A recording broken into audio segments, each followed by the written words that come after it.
Hey everybody, I'm Graz, welcome back to the channel. Today we're going to be talking all about the Celestial Pharaoh unit. I've had it for about a week, done some testing, been using it quite a lot, so let's jump in and take a look.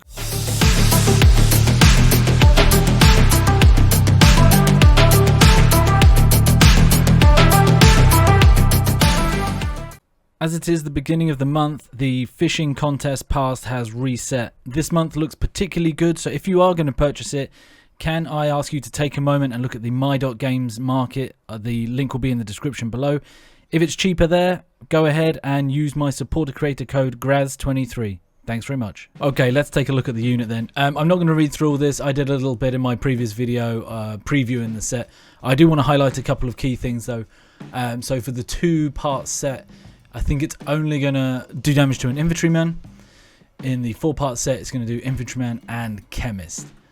So for me, this is purely going to be a 6/6 set. Maybe in future something changes, but at the moment it's just going to be a 6/6 set. So we can look at this in different parts. So the first part is going to attack the three different units: infantryman, chemist, ranger. It's going to do a whole bunch of damage, and then it's going to heal itself by a little bit of that damage. In my test in a minute, you're going to see I haven't included any data on the healing. Pharaoh only heals itself, and from what I've seen, it doesn't do a whole lot of healing for itself. It depends how much survivability you've got on the unit as how much healing it's got. For me, this is purely a DPS unit. I'm not too concerned about the healing side of things. The second part is going to do damage to more or less everybody, okay? Every second, scarabs fly out of all enemies with 50% or less health and fly to 3 nearby enemies. So we want to get enemies down to less than 50% as quickly as possible, and you're more or less going to do that with your various units and whatnot anyway. The next part, this resonance field, I haven't really seen this. I don't think it's possible to see how this affects anything. Maybe I'm not looking carefully enough at the animations, but yeah, it's there. It does something. And one thing that is super important about this unit is it can resurrect itself. So I am probably not going to use the stasis attachment that we generally use for all chemists. I'm not sure what I'm going to use. There is a decent one in the crater, I think. There also might be one coming up in an event soon. Hustle Castle seems to have got a armor attachment for chemists from an event item. So, like I say, you can read through this on your own game anyway. These are just the way I want to split it up in a couple of bits I want to highlight, and let's take a look at the testing. So let's just take a quick look at the Pharaoh set that we got given by the devs there. And for the purpose of testing, I haven't used any chips.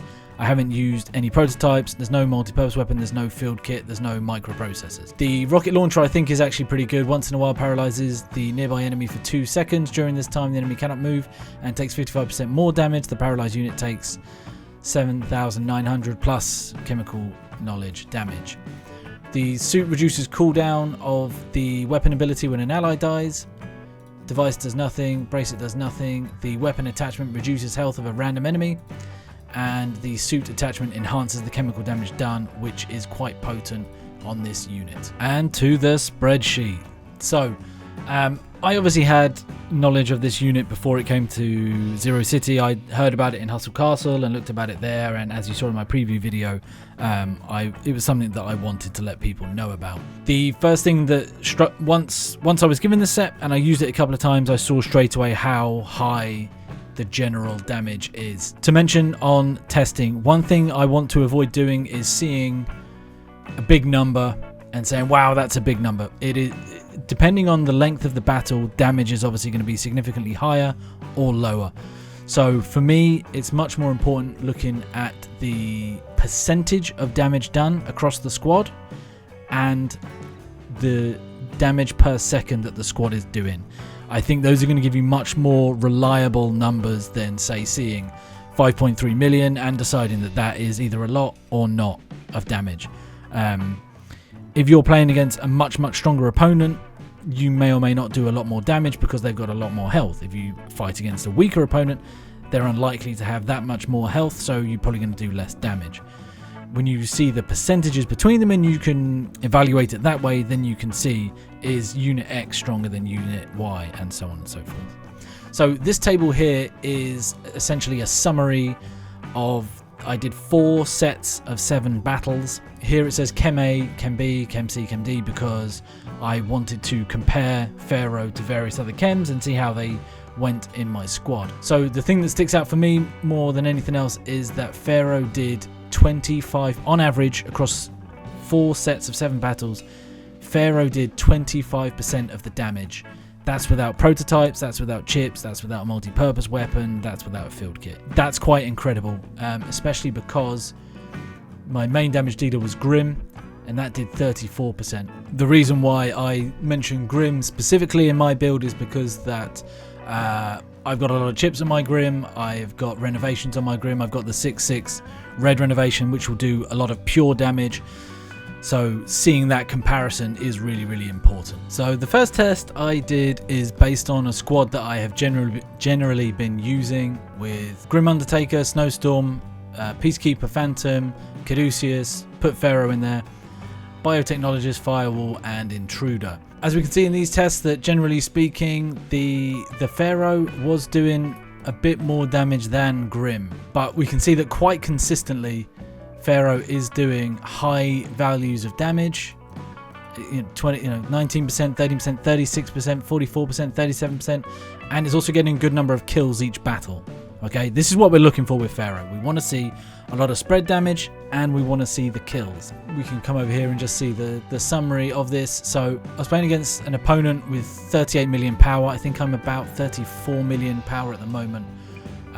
And that's including Pharaoh being quote-unquote naked. We only won 3 out of the 7 battles, and we had significant losses when we did, and the battles varied in length, but they're sort of usual kind of lengths. There's no sort of super long outliers or anything like that. From my point of view, I think it's good to see Pharaoh doing a strong amount of damage in battles that we're losing, even though it doesn't have the items on, because then we can see that it's doing its damage, and it probably does it fairly quickly if it's able to stay alive when we're losing 4 battles within 21 seconds. In the second test, I swapped out the Phantom Peacekeeper and replaced it with a 4-part Firestarter, 2-part Templar. The results of the battle were a bit better. We only lost 1. And that one was a bit of an outlier because it went on for 1 minute and 5 seconds, so it was quite a long battle. But again, the Pharaoh did 20% damage across the battles from the squad.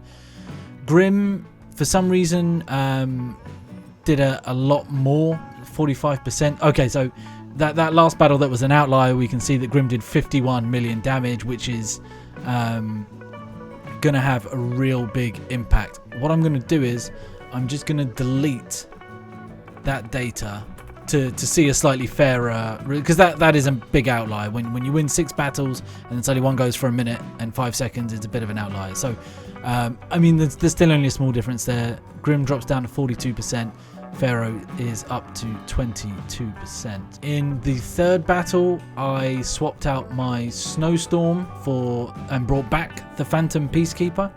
Here again, so Grim dropped down a little bit to 36%, but Pharaoh did 26% of the damage and is still getting a high number of kills. I forgot to mention that. So 2.8 on average, 2.5 on average, and then here 3.2 on average. Again, so this test was not as strong as the previous set of tests. We won 4 battles, lost 3. The average length of battle was a little bit shorter here. So the first test was much shorter. The second test was a bit longer.